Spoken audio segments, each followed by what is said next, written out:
DCP east तेजस्वी गौतम ने बताया, 16 जनवरी को कैलाश गोयल निवासी A87 जयंता कॉलोनी में आदर्श नगर थाने में रिपोर्ट दर्ज कराई। उन्होंने अपने घर पर एक नौकरी 12,000 महीने पर रख रखा था, जिसका नाम पंकज थापा पुत्र भीम थापा जिला कास्की नेपाल का रहने वाला था। 15 जनवरी को उनका पूरा परिवार विद्याधर नगर में किसी फंक्शन में गया हुआ था। घर पर पंकज थापा को छोड़कर गए थे। सारे घर के ताले लगा कर गए थे। रात करीब 11 बजे घर पर पहुंचे तो basement, ground floor, first floor, second floor सभी के ताले टूटे हुए थे। सभी अलमारी व ड्रेसिंग रूम के ताले टूटे हुए थे। पंकज थापा ने अपने साथियों के साथ मिलकर घर के सारे जेवरात, कैश चुरा कर फरार हो गए, जिस पर आदर्श नगर पुलिस ने शिकायत लेकर जांच शुरू की। एसएचओ आदर्श नगर धर्म सिंह के नेतृत्व में पुलिस थाना आदर्श नगर में एक विशेष टीम का गठन किया गया। पुलिस ने आसपास लगे सीसीटीवी फुटेज और नेपालियों से पूछताछ की तो पता चला इस वारदात को पंकज थापा, झपट बहादुर, शेर बहादुर, राजेश सौप और कृष्ण बहादुर पवन शाही ने अंजाम दिया, जो वारदात के बाद पैदल ही ट्रांसपोर्ट नगर की तरफ गए। वहां से उन्होंने दिल्ली के लिए बस पकड़ी, जिस पर थानाधिकारी ने एक टीम को दिल्ली रवाना किया। पुलिस ने दिल्ली पहुंचकर बस स्टैंड पर सर्च किया तो उनके हाथ कृष्ण, झपट बहादुर, राजेश सौप लगे, जिन्हें मौके से गिरफ्तार कर जयपुर ले आई पुलिस। अन्य साथियों की गिरफ्तारी के लिए पुलिस टीम को नेपाल और उत्तराखंड की तरफ भेजा गया। गिरफ्तार आरोपी के पास से 40 लाख रुपए के जेवर में कुछ नकदी बरामद की गई। आरोपियों को पकड़ने में शीला उप निरीक्षक कांस्टेबल धर्मेंद्र और दिनेश की विशेष भूमिका रही। लोकल से लेकर ग्लोबल तक की खबरों के लिए देखते रहिए सच्ची रिपोर्ट। नवागढ़ जिलाधिकारी श्रीमती जसजीत गौड़ ने आज कार्यभार ग्रहण करने के बाद उन्होंने जनपद के प्रिंट एवं इलेक्ट्रॉनिक मीडिया के सभी सम्मानित पत्रकारों से रूबरू होकर जिले की समस्याओं और विकास कार्यों को लेकर वार्ता की। जिलाधिकारी ने पत्रकार बंधुओं को अपना परिचय देने के बाद कहा कि शिक्षा और स्वास्थ्य उनकी प्राथमिकता में शामिल रहेंगे। उन्होंने कहा कि शिक्षा मजबूत होगी तो समाज विकास की ओर अग्रसर होगा। जिले में शिक्षा और स्वास्थ्य को लेकर ठोस कार्य किया जाएगा। वहीं गर्भवती महिलाओं कुपोषण, बाल विकास आदि के कार्य प्रमुखता के साथ कराए जाएंगे। उन्होंने कहा कि शासन की योजनाओं एवं कार्यक्रमों को प्राथमिकता के साथ पूरा कराया जाएगा। पत्रकारों से वार्ता करते के दौरान उन्होंने कहा कि वह शासन की योजनाओं के गुणवत्तापूर्ण संचालन के लिए प्राथमिकता से कार्य करेंगी। उनका मकसद गरीब असहाय पात्रों को योजना का लाभ दिलाना और पंक्ति के अंतिम छोर पर खड़े व्यक्ति को भी शासकीय योजनाओं एवं कार्यक्रमों का लाभ उपलब्ध कराना है। लोकल से लेकर ग्लोबल तक की खबरों के लिए देखते रहिए सच्ची रिपोर्ट। बैंकों के बाहर एटीएम में लोगों को झांसा देकर कार्ड बदलने और फिर इन कार्डों से ट्रांजैक्शन करके लाखों रुपए की ठगी मारने वाले गिरोह का पर्दाफाश खन्ना में हुआ है। इस गिरोह के 3 सदस्यों को गिरफ्तार किया गया है। तीनों हरियाणा के रहने वाले हैं। इनके कब्जे से 56 एटीएम कार्ड मिले। जांच में यह भी सामने आया कि एटीएम को हैक करके ये गिरोह बैंकों से भी ठगी लगा चुका है। आरोपियों की पहचान हरियाणा के जिला पलवल के गांव गड़ावलाली के मोहम्मद जाहिद, मोहम्मद अंसार और जिला मेवात के गांव रूपाहेड़ी निवासी मोहम्मद यूसुफ के तौर पर हुई है। डीएसपी सुख अमृत सिंह रंधावा ने बताया कि एसएसपी अश्विनी गोतियाल के दिशा निर्देशों पर आपराधिक तत्वों के खिलाफ चलाई मुहिम के तहत पुलिस पार्टी इलाके में गश्त कर रही थी। सिटी थाना के एसएचओ रविंद्र कुमार को मुखबिर की सूचना दी कि उक्त तीनों आरोपी, जो कि पंजाब, हरियाणा, उत्तर प्रदेश, दिल्ली, जम्मू कश्मीर सहित अन्य राज्यों में भोले भाले लोगों, खासकर बुजुर्ग के एटीएम कार्ड बदलकर उनके खाते से पैसे निकलवा लेते हैं। आज ये खन्ना में लोगों से ठगी मारने के मकसद से काले रंग के वेन्यू गाड़ी में घूम रहे हैं। ਸਾਡੀ ਖੰਨਾ ਪੁਲਿਸ ਦੀ ਟੀਮ ਨੂੰ ਕੱਲ ਇਤਲਾਹ ਮਿਲੀ ਵੀ ਇੱਕ ਗੈਂਗ ਦੇ ਬੰਦੇ ਇੱਥੇ ਘੁੰਮ ਰਹੇ ਨੇ, ਜਿਹੜੇ ਏਟੀਐਮ ਸੰਬੰਧਿਤ ਫਰਾਡ ਕਰਦੇ ਨੇ। ਕਾਫੀ ਐਫਰਟ ਕਰਕੇ ਕੱਲ ਉਹਨਾਂ ਨੂੰ ਕਾਬੂ ਕੀਤਾ ਗਿਆ, ਜਿਸ ਵਿੱਚ 3 ਬੰਦੇ ਸਾਨੂੰ ਮਿਲੇ ਨੇ। ਇਹ ਤਿੰਨੋਂ ਹਰਿਆਣੇ ਦੇ ਰਹਿਣ ਵਾਲੇ ਨੇ ਤੇ ਇਹਨਾਂ ਤੇ ਹਰਿਆਣਾ ਤੇ ਰਾਜਸਥਾਨ ਵੱਖ-ਵੱਖ ਪਰਚੇ ਦਰਜ ਨੇ। ਇਹਨਾਂ ਬੰਦਿਆਂ ਦੀ ਜੋ ਤਲਾਸ਼ੀ ਲਈ ਗਈ, ਇਹਨਾਂ ਕੋਲੋਂ 56 ਏਟੀਐਮ ਕਾਰਡ 10 ਵੱਖਰੇ ਬੈਂਕਾਂ ਦੇ ਬਰਾਮਦ ਹੋਏ ਨੇ। ਇਹਨਾਂ ਦਾ ਬੈਕਗਰਾਊਂਡ ਇਹ ਹੈ ਵੀ ਇਹ ਗੈਸ ਕਟਿੰਗ ਤੇ ਏਟੀਐਮ ਦੀ ਚੋਰੀ ਦੀ ਵਾਰਦਾਤ ਦੇ ਪਰਚੇ ਇਹਨਾਂ ਤੇ ਦਰਜ ਨੇ। ਇਹਨਾਂ ਏਟੀਐਮਸ ਤੋਂ ਇਹ ਕੀ ਕਰਦੇ ਸੀ ਵੀ ਭੋਲੇ ਭਾਲੇ ਲੋਕ ਜਿਵੇਂ ਕੋਈ ਕੈਸ਼ ਕਢਾਉਣ ਆਇਆ, ਕਾਰਡ ਸਵੈਪ ਵੀ ਕਰ ਲੈਂਦੇ ਸੀ, ਜਾਂ ਇਹ ਬੈਂਕ ਨੂੰ ਧੋਖੇਧੜੀ ਕਰਦੇ ਸੀ ਵੀ ਆਪਣਾ ਏਟੀਐਮ ਪਾ ਕੇ ਟ੍ਰਾਂਜੈਕਸ਼ਨ ਅੱਧੀ ਕਰਕੇ ਤੇ ਏਟੀਐਮ ਬੰਦ ਕਰ ਦੇਣਾ, ਕੈਸ਼ ਕਢਾ ਲੈਣਾ ਤੇ ਬੈਂਕ ਨੂੰ ਸ਼ੋਅ ਕਰ ਦੇਣਾ ਵੀ ਸਾਨੂੰ ਕੈਸ਼ ਨਹੀਂ ਮਿਲਿਆ ਹੈ। ਇਸ ਦੇ ਨਾਲ ਇਹ ਬੈਂਕ ਨਾਲ ਵੀ ਠੱਗੀ ਮਾਰਦੇ ਸੀ। ਸਰ ਪਤਾ ਲੱਗਿਆ ਵੀ ਕਿੰਨੀ ਕੁ ਵਾਰਦਾਤਾਂ ਕਰ ਚੁੱਕੇ ਨੇ ਜੀ ਤੱਕ? ਇਹਨਾਂ ਤੇ 2 ਜਣੇ ਤੇ 8 ਪਰਚੇ ਅੱਡ ਦਰਜ ਨੇ, 1 ਜਣੇ ਤੇ 4 ਮੁਕੱਦਮੇ ਦਰਜ ਨੇ। ਇਹ ਪਲਵਲ ਸਾਈਡ ਦੇ ਨੇ ਜੀ, ਉੱਥੇ ਲਾਗੇ ਦੇ ਨੇ। ਸਾਰੇ ਹਰਿਆਣਾ ਡਿਸਟ੍ਰਿਕਟ ਨਾਲ ਦੇ ਰਹਿਣ ਵਾਲੇ ਨੇ। ਇਹਨਾਂ ਨੇ ਕੋਈ ਪੰਜਾਬ ਵੀ ਵਾਰਦਾਤ ਕੀਤੀ? ਫਿਲਹਾਲ ਪੰਜਾਬ ਦਾ ਕੋਈ ਰਿਕਾਰਡ ਨਹੀਂ ਇਹਨਾਂ ਦਾ ਮਿਲਿਆ ਹੈਗਾ, ਪਰ ਇਹ JNK, ਹਰਿਆਣਾ ਦਿੱਲੀ, ਰਾਜਸਥਾਨ ਇਸ ਏਰੀਏ 'ਚ ਜ਼ਿਆਦਾ ਐਕਟਿਵ ਸੀ। ਟੋਟਲ ਗਿਰੋਹ ਦੇ ਮੈਂਬਰ ਪਤਾ ਲੱਗੇ ਕਿੰਨੇ ਹੈ ਇੱਥੇ? ਉਹਦੀ ਹਾਲੇ ਪੁੱਛ ਪੜਤਾਲ ਚੱਲ ਰਹੀ ਹੈ। ਕੋਈ ਪੰਜਾਬ ਦੇ ਵਿੱਚ ਵੀ ਲਿੰਕ ਹੈ ਇਹਨਾਂ ਦੇ ਕਿਸੇ ਵਿਰੋਧ ਨਾਲ? ਸੋ ਫਾਰ ਨਹੀਂ ਜੀ, ਹਾਲੇ ਪੰਜਾਬ ਦੀ ਕੋਈ ਵਾਰਦਾਤ ਨਹੀਂ ਸਾਨੂੰ ਟ੍ਰੇਸ ਹੋਈ। ਤੇ ਏਟੀਐਮ ਦੇ ਨਾਲ ਹੋਰ ਕੀ ਬਰਾਮਦਗੀ ਕੀਤੀ ਗਈ? ਇਹਨਾਂ ਤੋਂ ਫਿਲਹਾਲ ਤਾਂ ਕਾਰਡ ਹੀ ਬਰਾਮਦ ਹੋਏ, ਕਿਉਂਕਿ ਇੰਨੀ ਮਾਤਰਾ 'ਚ ਕਿਸੇ ਇੱਕ ਬੰਦੇ ਕੋਲ ਕਾਰਡ ਹੋਣਾ ਵੈਸੇ ਹੀ ਸ਼ੱਕ ਦੀ ਗੱਲ ਹੈਗੀ। ਇਹਨਾਂ ਦੀ ਏਜ ਕਿੰਨੀ ਹੈ? ਇਹ ਹੈਗੇ ਜੀ ਅਬਾਊਟ 30 ਤੋਂ 32 ਸਾਲ ਦੇ ਹੈਗੇ। ਸਰ ਸੀਰੀਅਸ ਇਸ਼ੂ ਹੈ ਜੀ, ਇਹ ਏਟੀਐਮ ਮਸ਼ੀਨ ਨੂੰ ਹੈਕ ਕਿੱਦਾਂ ਕਰ ਦਿੱਤੀ ਜਿਸ ਤਰ੍ਹਾਂ ਕਿ ਰੋਕਿਆ ਜੀ? ਉਹ ਮੈਂ ਦੱਸ ਰਿਹਾ ਜੀ, ਜਿੱਦਾਂ ਏਟੀਐਮ ਕਾਰਡ ਪਾਇਆ ਇਹਨਾਂ ਨੂੰ, ਕਿਉਂਕਿ ਭੇਤ ਸੀਗਾ ਏਟੀਐਮ ਦਾ, ਇਹ ਏਟੀਐਮ ਬੰਦ ਕਰ ਦਿੰਦੇ ਸੀ। ਜਦੋਂ ਕੈਸ਼ ਇੱਕਦਮ ਨਿਕਲਣ ਲੱਗਦਾ ਉਸ ਟਾਈਮ ਏਟੀਐਮ ਬੰਦ ਕਰ ਦਿੰਦੇ ਸੀ, ਕੈਸ਼ ਕਢਾ ਲੈਂਦੇ ਸੀ, ਬਟ ਉਹ ਬੈਂਕ ਨੂੰ ਸ਼ੋਅ ਕਰਦਾ ਸੀ ਵੀ ਸਾਡਾ ਕੈਸ਼ ਨਹੀਂ ਨਿਕਲਿਆ। ਸੋ ਜੇ ਤੁਸੀਂ 10,000 ਦੀ ਟ੍ਰਾਂਜੈਕਸ਼ਨ ਕੀਤੀ ਤੇ ਤੁਸੀਂ ਇੱਕ ਵਾਰੀ ਤਾਂ ਕਢਾ ਲਿਆ ਤੇ ਬੈਂਕ ਨੂੰ ਫਿਰ ਤੁਸੀਂ 10,000 ਫਿਰ ਕਲੇਮ ਪਾ ਲਿਆ। ਇਸ ਹਿਸਾਬ ਨਾਲ ਬੈਂਕ ਨੂੰ ਵੀ ਠੱਗੀ ਮਾਰਦੇ ਸੀ। ਫਰਦਰ ਸਰ ਤੋਂ ਉਹਨਾਂ ਤੋਂ ਪੁੱਛਗਿੱਛ ਤੇ ਦੌਰਾਨ ਫਰਦਰ ਪੁੱਛਗਿੱਛ ਜਾਰੀ ਹੈ ਜੀ, ਜੇ ਕੋਈ ਹੋਰ ਕੁਝ ਆਊਗਾ ਤਾਂ ਤੁਹਾਡੇ ਨਾਲ शेयर कर देता है। Thank you. लोकल से लेकर ग्लोबल तक की खबरों के लिए देखते रहिए सच्ची रिपोर्ट। शादी समारोह में शिरकत कर घर लौट रहे परिवार की कार का बिगड़ा संतुलन पलटकर रोड के नीचे जा गिरी। घटना के बाद कार में सवार यात्रियों की सांसें फूल गई। सूचना पर पहुंची तकतगढ़ 108 एम्बुलेंस की सहायता से सभी घायलों को सीधे सुमेरपुर पहुंचाया। आज से में कार चालक और एक मासूम को लगी गंभीर चोट, अन्य 3 को मामूली सी चोट आई है। प्राप्त जानकारी के अनुसार रविवार भारुंदा निवासी एक परिवार शादी समारोह में शिरकत कर तकतगढ़ से पुनः अपने गांव भारुंदा घर जाते समय बीच रास्ते में सुमेरपुर रोड स्थित भूतेश्वर पी समाधि स्थल के निकट चलती कार का संतुलन बिगड़ने से अनियंत्रित होकर सड़क से नीचे जा पलटी। घटना के बाद कार में सवार यात्रियों की सांसें फूल गई। राह गुजरते राहगीरों द्वारा आनन फानन में कार में सवार यात्रियों को बाहर निकाला। घटना में कार पूरी तरह क्षतिग्रस्त हो गई।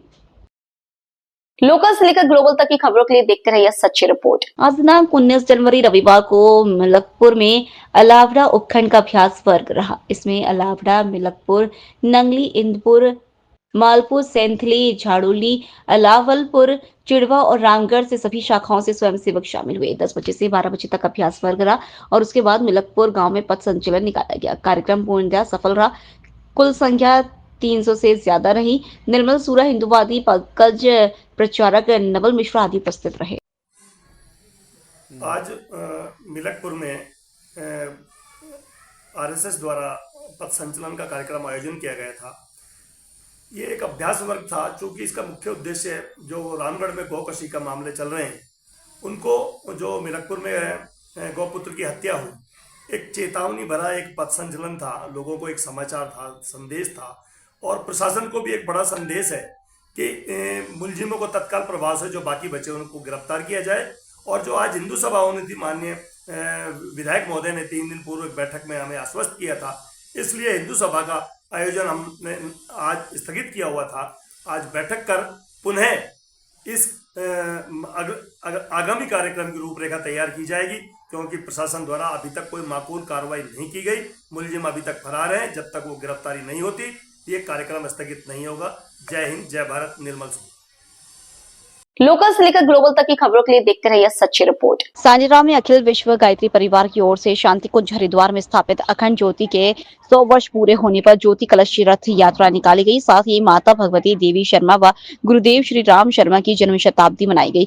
रविवार को ज्योति कलश रथ यात्रा का मेन बस स्टैंड से बाबा रामदेव मंदिर में भव्य स्वागत किया गया। दिव्य कलश की आरती उतारी गई। इसके बाद गायत्री शक्तिपीठ सांजीराव गाँव में मुख्य मार्ग को यात्रा हनुमान चौक पहुंची। प्रेमाराम कुमावत ने कहा कि कलश भारतीय संस्कृति का केंद्र बिंदु है। कलश का स्वस्ति वाचन के साथ सभी शुभ कार्यों में पूजन किया जाता है। ये कलश दिव्य और अलौकिक है। इस ज्योति कलश की महिमा अनूठी है। यह ज्योति कलश रथ यात्रा धर्म, संस्कृति, जागरण के उत्थान और दर्शन के लिए आयोजित की जा रही है। वेद मूर्ति तपोनिष्ठ पंडित श्री राम शर्मा आचार्य की शिक्षाओं से सर्व समाज को अवगत करवाया जा रहा है। श्री राम आचार्य ने लगभग 32 पुस्तकें लिखी। इनमें मानवता के कल्याण का संदेश दिया गया है। उन्होंने बताया कि यह यात्रा आगे सुमेरपुर, शिवगंज, पालड़ी, सिरोही, आबू रोड पहुंचेगी। इस अवसर पर परवत सिंह राणावत, इंद्र सिंह राजपुरोहित, महावीर मेवाड़ा, कपूराम, मगराज सोनी सहित ग्रामीण जन की महिलाओं ने दीप प्रज्वलित कर आरती का लाभ लिया। लोकल से लेकर ग्लोबल तक की खबरों के लिए देखते रहिए सच्ची रिपोर्ट। विकास कुमार, महानिरीक्षक पुलिस जोधपुर रेंज जोधपुर ने बताया कि साइक्लोनर सेल द्वारा नशीले पदार्थों की तस्करी कर आम लोगों के जीवन में अंधेरा करने वाला वांछित इनामी वांछित पुलिस मुख्यालय जयपुर से जारी राज्य के टॉप 25 में शामिल है। अपराधी प्रकाश चाहर को गिरफ्तार करने में सफलता प्राप्त की है, जिसकी गिरफ्तारी पर जोधपुर रेंज से 40,000 रुपए का इनाम घोषित था। साइक्लोना टीम द्वारा अपराधियों पर धरपकड़ की कार्यवाही करते हुए 6 वर्षों से फरार कई प्रकरणों में वांछित चल रहे 40,000 रुपए का इनामी अपराधी को धर दबोचने में सफलता हासिल की है। कार्रवाई का विवरण वांछित अपराधी प्रकाश चाहर पुत्र रूगा राम जाति जाट निवासी बलाउन पुलिस थाना सदर जिला बाड़मेर को किया दस्तयाब। अतिरिक्त महानिदेशक पुलिस अपराध शाखा की सूची में टॉप 25 में शामिल है। वांछित अपराधी प्रकाश पिछले 6 वर्षों से पुलिस की गिरफ्त से दूर था। आरोपी का काम उसके नाम के विपरीत होने के कारण अपराधी की गिरफ्तारी हेतु साइक्लोना टीम द्वारा ऑपरेशन तमस चलाया जाकर अपराधी को धर दबोचा। कई बार पुलिस को गच्चा देते हुए पुलिस से बचने के भी सभी हथकंडों को अपनाते हुए 6 वर्षों से मादक पदार्थों की सप्लाई के कार्य को देता रहा था अंजाम। अपराधी प्रकाश 10वीं पास करने के बाद से अपने मामा के साथ लकड़ी का कार्य करने लगा। उदयपुर में लकड़ी के कार्य करने के दौरान मार्बल का कार्य करने वाले के साथ जान पहचान हो गई, जिसके साथ मिलकर अवैध डोडा पोस्ट का कार्य करने लगा। वर्ष 2014 से मादक पदार्थों की तस्करी में लिप्त था। मादक पदार्थों की तस्करी के दौरान अपने पास चोरी की गाड़ी होने से चोरी के प्रकरण में भी वांछित हो गया था। रेंज की साइक्लोना टीम ने एक और बड़ी सफलता हासिल करते हुए राजस्थान के टॉप 25 में शुमार 40,000 के इनामी प्रकाश चाहर पिछले करीब 11-12 वर्षों से इस व्यापार में है। बहुत ही रोचक इसकी जीवन कथा है। लकड़ी का काम करने के रूप में इसने अपना व्यापार शुरू किया उदयपुर में अपने किसी रिश्तेदार के साथ। फिर वहां से मार्बल का काम शुरू किया और काम की थकान मिटाने के लिए इसने अफीम और डोडा चूरा लेना शुरू किया और उसी और अफीम और डोडा चूरा से फिर इसने अपने जीवन की गरीबी दूर करने का बीड़ा उठाया। लंबे समय से जो मादक द्रव्यों का एक नेटवर्क चलता है चित्तौड़ मंदसौर इलाके से मारवाड़ की तरफ सप्लाई करने का या आपूर्ति का, धीरे धीरे उसका सरगना बन बैठा। इस ऑपरेशन का नाम ऑपरेशन तमस रखा गया क्योंकि नशे के जहर के माध्यम से लोगों के जीवन में स्याह अंधेरा फैलाने का अभियान शुरू किया और विडंबना देखिए कि नाम स्वयं प्रकाश था। खुद का नाम प्रकाश और समाज के जीवन में अंधेरा फैलाने का काम, इसलिए इसका नाम ऑपरेशन तमस रखा गया था। इसके काम करने का जो तरीका था, इसने अपने आप को निम्बाहेड़ा के एक छोटे से कस्बे में स्थापित कर रखा था। वहीं से अफीम और डोडा चूरा जमा करना और अपने गुर्गों के माध्यम से मारवाड़ में आपूर्ति करना, यह इसका खेल चलता रहा काफी लंबे समय तक। जब हम लोगों ने सरगनाओं पर शिकंजा कसना शुरू किया तो इसके बारे में जानकारी मिली। एक बार साइक्लोना टीम निम्बाहेड़ा में इसके ठिकाने तक पहुंची और वहां पर यह डेयर डेविल एक्ट करते हुए छत से कूदकर मोटरसाइकिल पर निकल भागने में कामयाब हो गया। यह करीब 2 महीने पहले की बात है। निकलकर भागने में कामयाब हो गया और उसके बाद इसने अपना डेरा बॉम्बे में जमाया। वैसे तो मुझे ज्यादा बताना नहीं चाहिए, बट मैं फिर भी बता रहा हूं। इसका जो साला है उसको हमने अपने कब्जे में लिया। साले के माध्यम से पता चला कि यह बॉम्बे में रह रहा है, मुंबई में, और मुंबई से ही ये बीच बीच में फोन करता रहता है। जब हमने उस सूत्र सूचना पर काम करना शुरू किया तो इसके शातिर पने की इंतहा यह थी, यह वहां पर ट्रेन में चढ़ता था, लोकल ट्रेन में, और किसी भी आदमी से उसका फोन लेके कि भाई साहब एक फोन करना है, अपने 2-3 कॉन्टैक्ट्स को फोन करता था और फिर ट्रेन से वापस लौटा था। तो कोई ठिकाना मिल नहीं सकता था कि कहाँ रहता है, कैसे रहता है। और जब हमने देखा कि कैसे ट्रेन पे चढ़ता है और कब आखिरी कॉल होता है और कब निकलता है, तो एक पैटर्न पुलिस के पास आया, यह वहां के भाईंदर इलाके में कहीं ना कहीं रह रहा हो सकता है। फिर हमारी टीम करीब 15 दिन तक मुंबई के भाईंदर इलाके में रही और इसका कोई ठिकाना नहीं था, क्योंकि जो हमने आपको बताया कॉल करने का तरीका वो बड़ा ही शातिर तरीका था। तो वहां लकड़ी का काम करने वालों से जब हम लोगों ने कॉन्टैक्ट किया, कई तरह के मजदूरों से, तो उन्होंने बताया एक है जो बड़ा रईस की तरह रहता है और बड़े बड़े शौक रखता है, पर लकड़ी का कारीगर है। उस ठिकाने पर जब हम पहुंचे तो हमारी बदकिस्मती से वहां से 2 दिन पहले ही निकला था जिसको काम जा रहा था। और जब हमने उस आदमी के तकनीकी चीजों का विश्लेषण शुरू किया तो एक नया पैटर्न निकल के आया गुजरात के नवसारी में। सूरत से आगे नवसारी जिला है गुजरात का, वहां एक नया कॉन्ट्रैक्ट स्टैब्लिश होता दिखा। फिर हमारी टीम गुजरात के नवसारी पहुंची, 5 दिन तक वहां कैंप किया। वहां फिर हम लोग लकड़ी का कारीगर बनकर नौकरी खोजते रहे। एक दुकान में हम लोग पहुंचे वहां नवसारी इलाके में, गांव का नाम बिलीमोरा इलाके में लकड़ी का काम खोजते हुए हम लोग पहुंचे तो वहां एक कारीगर ने हमें इस तक पहुंचाया। ये मालिक है हमारे और ये आपको काम दे सकते हैं, आप इनसे बात करें। तो जब वो ठिकाना हम लोग करीब 5-6 दिन की जद्दोजहद के बाद वहां पर पहुंचे, जब इसकी पहचान हो गई कि ये यही है जो वहां लकड़ी के कारीगर का बड़ा कारीगर बनकर उस्ताद बनकर बैठा है, तो फिर हमने सहयोग लिया नवसारी गुजरात के नवसारी जिले की पुलिस का, उनकी विशेष टीम के साथ दबिश देकर इसको बिलीमोरा इलाके में गिरफ्तार किया। लोकल से लेकर ग्लोबल तक की खबरों के लिए देखते रहिए सच्ची रिपोर्ट। मारवाड़ जंक्शन के छापिया मैदान पर 14 खेड़ा कुरैशी समाज क्रिकेट प्रतियोगिता की आज शुरुआत हुई। आयोजक कमेटी एवं समाज बंधुओं द्वारा इस प्रतियोगिता का शुभारंभ किया गया। कुरैशी समाज 14 खेड़ा के तत्वाधान में इस प्रतियोगिता का आयोजन हो रहा है, जिसमें जिले भर की 14 टीमों ने हिस्सा ले रही है और इस क्रिकेट प्रतियोगिता को जीतने के लिए दमखम दिखा रही है। प्रतियोगिता को लेकर खिलाड़ियों में उत्साह देखा गया। प्रतियोगिता को देखने मारवाड़ जंक्शन के अलग अलग क्षेत्र से कुरैशी समाज के समाज बंधु पहुंच रहे हैं। लोकल से लेकर ग्लोबल तक की खबरों के लिए देखते रहिए सच्ची रिपोर्ट। रविवार को खंडवेर के ग्राम पंचायत जहानपुर के गांव चिलचीवी में पशुपालन विभाग द्वारा पशु शिविर का कार्यक्रम आयोजित हुआ। जहानपुर सब सेंटर प्रभारी भगवान सिंह मीणा ने बताया कि रविवार को गांव तिलचीवी में पशु चिकित्सा शिविर आयोजित हुआ, जिसमें पशुओं को मंगला बीमा योजना के अंतर्गत बीमा का रजिस्ट्रेशन इत्यादि किए गए, जिसमें ग्रामीण जनों को मंगला बीमा योजना के तहत होने वाले लाभों के बारे में जानकारी दी। साथ ही कई ग्रामीण जनों को बीमा योजना के लिए पशुओं को टैग लगाकर बीमा किया। प्रभारी भगवान सिंह मीणा ने बताया कि एक जनाधार पर 2 दुधारू पशुओं का रजिस्ट्रेशन किया जा रहा है। उसके बाद में लॉटरी निकाली जाएगी, इसी में पशुपालक का नाम आएगा, उसी को 1 साल का निःशुल्क बीमा किया जाएगा। किसी कारण बस पशु की मृत्यु होगी तो पशुपालक को दुधारू गाय और भैंस के लिए 40,000 रुपए मिलेंगे। द्वारा जो स्कीम चलाई जा रही है उनके बारे में जानकारी। मेरा नाम भगवान सिंह मीणा, प्रभारी जहानपुर सब सेंटर।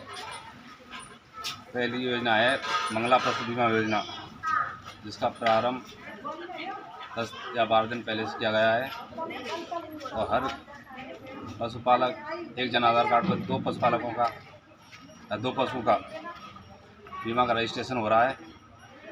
इसके बाद में जो लॉटरी निकलेगी उसके अनुसार जिनका नाम आएगा उनका बीमा किया जाएगा। और आज गांव तिलचीवी में मोबाइल वेटनरी कैंप एवं मंगला पशु बीमा रजिस्ट्रेशन का आयोजन किया जा रहा है। लोकल से लेकर ग्लोबल तक की खबरों के लिए देखते रहिए सच्ची रिपोर्ट। मारवाड़ जंक्शन के थाना परिसर पर आज जिला पुलिस अधीक्षक के निर्देश से नवनियुक्त मारवाड़ जंक्शन थानाधिकारी भरत सिंह रावत ने आज थानाधिकारी के पद पर पदभार ग्रहण किया। इस मौके पर पत्रकार संघ मारवाड़ जंक्शन, मारवाड़ अंजुमन मुस्लिम कमेटी एवं सामाजिक संगठनों द्वारा उनका माला एवं साफत द्वारा बहुमान कर बधाई दी।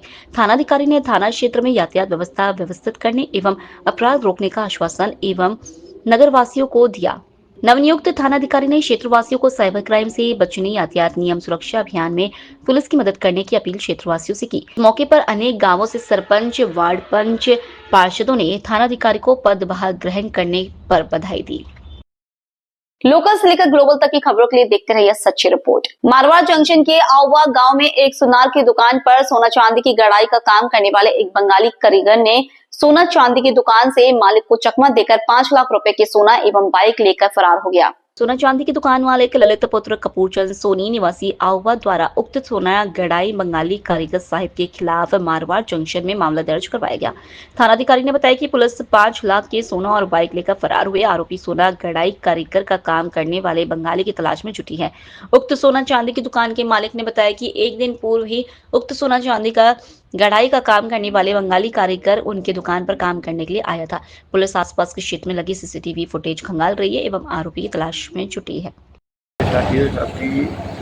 अब मेरे बच्चे ललित ने एक बंगाली से बात हुई, कोई काम करना था अर्जेंट, तो उसने एक बंगाली को बुलाया, जिससे मोबाइल से बात हुई उसके। वो क्या मैं सूरत हूँ, सूरत से आ रहा है। वो आया उसने, और दूसरे दिन हमारे यहाँ उत्तर के से ललित से उसके साथ लेने के लिए आया उसको यहाँ, और वो घर पे चला और उसने शाम को घंटे पर काम किया, और दूसरे दिन वो काम थोड़ा बाकी था और वो ललित चला गया जोधपुर, और मैं भी चला गया ब्यावर। और पीछे उसने हेमंत जो आया था बच्चों को स्कूल छोड़ने गया, तो उसने सारा माल वो जो लकड़ी से जो बनाए थे वो लेके टेबल के ताला लगा के, और उसने जो हेमंत आया और उसने चाबी मांगी, और उसने माल तो वो जेब में डाल दिया था उसने, और चाबी मांग के चाबी लेके माल लेके भाग गया मोटरसाइकिल। कितना माल लेके गए, कितना लाख का था? 60 ग्राम माल। कुल कितने की लागत थी उसकी? 60 से करीब 5 लाख रुपये। आपने क्या कार्रवाई की अभी तक की? मैंने थाने में रिपोर्ट दी है।